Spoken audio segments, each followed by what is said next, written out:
Matthew 1, verse 5. Salmon de egenison ton Boaz, ektes Rahab, Boaz de egenison ton Yobed, ektes Ruth, Yobed de egenison ton Yesai.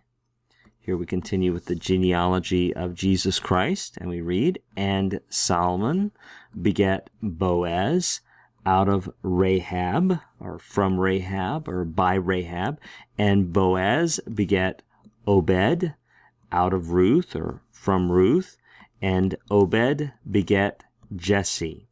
Now, we've seen this verb over and over and over again. We notice the augment, we notice the sigma, we know it's from genao to begat.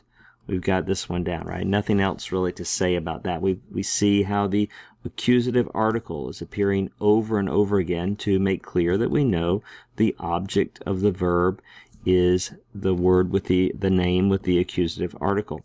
It's interesting. We've noted that it's unusual that we have these names of the mothers in the genealogy. We have Rahab and we have Ruth. Again, we have Rahab, the prostitute, the Canaanite woman, who was redemptively brought into the people of God. And we have Ruth, a Moabite woman, who was redemptively brought into the people of God. Again, anticipating how Jesus, the Messiah, will gather both Jews and Gentiles together as his people, that both Jew and Gentile alike are saved through his sacrificial death.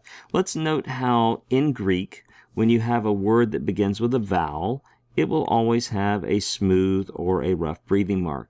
The only consonant that has a breathing mark is a rho, and here we have two of them. Notice how when you have a capital letter, an uncial or majuscule letter, the breathing mark is written prior to it up at the top of the line there. If that were written as a lowercase, right, we would have it written like this.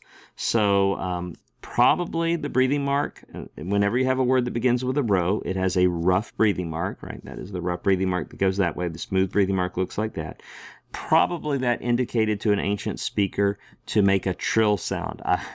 I can't do that very naturally, but to roll your R, that is probably what that rough breathing mark communicated to the reader.